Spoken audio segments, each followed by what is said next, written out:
Location services are a common scene in today's world between apps, websites, and geodata.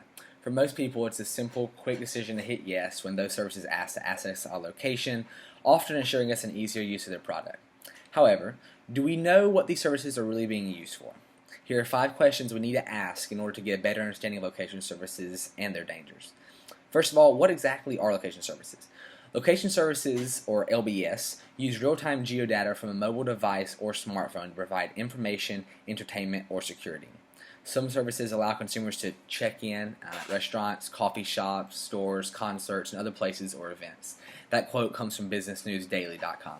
The question will be, how are they helpful? Location services do allow for an easier use of maps, connecting with friends and family or businesses, and updating personal information based on where you are and where you frequent. How are they harmful? They're used to track you and learn your interests and patterns.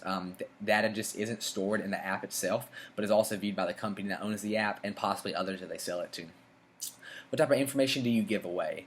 Obviously, the main info collected is where you are in the moment, but it also allows you to track where you have been and can be used in algorithms to predict where you're going. So who can see and use that information? The apps or phone companies that request to use that information will be able to view and store that info. But a second party many do not think of, is about robbers watching Facebook updates, waiting to see people's locations in their posts, proving if they are at home or away on a vacation. Think like Home Alone, for example.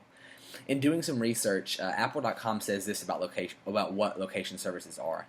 With your permission, location services allows apps and websites, including maps, camera, weather, and other general apps, to use information from one cellular to Wi-Fi, global positioning systems or GPS networks, and Bluetooth to determine your approximate location. On the same site, Apple, talking about third parties, mentions that an app might use your location data to help you find a nearby coffee shop or theaters, end quote.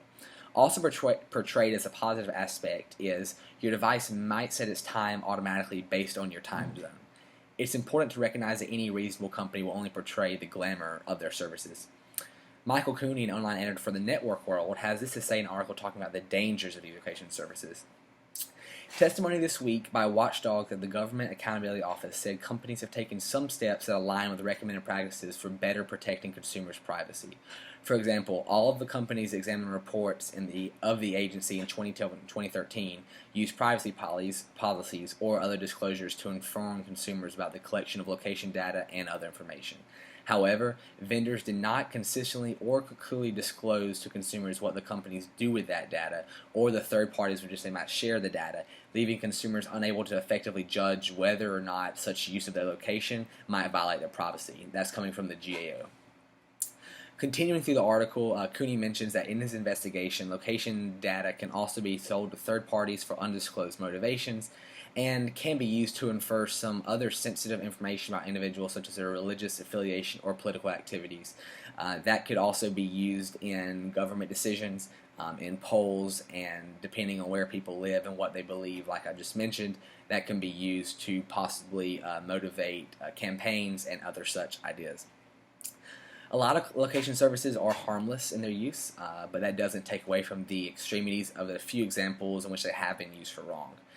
For many adults, the dangers presented include the previous mentions, such as burglaries, identity theft, and so on. Even more so, however, is the danger presented to children. There seem to be more and more kids at the age of 12, for example, my sister, who's actually own an actual iPhone itself, not just like an iPad or even just a flip phone. Things as simple as checking into a gymnastics studio, maybe a baseball park where you play sports at, or an ice cream shop. The list goes on and on. That can easily lead pedophiles and stalkers to a general location of these kids. Just like they can watch to see when a family is out of town or on vacation, so can they figure out when and where the kids will be alone, even if it's something as short as like a 3-minute walk across to a friend's house or across the street. These are the kind of dangers that hide behind closed walls, yet are ones that could very easily be prevented, if not cut down on the frequency of them at least.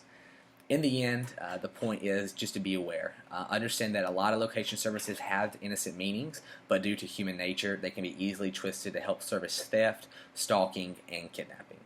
A heightened awareness by peers can help the future generations get a step ahead of protecting themselves, their identities, and possessions. Location services are not a bad thing, but we do need to be aware of the dangers they are presented with and understand what they are, how they are used, and how we can prevent them. Thank you.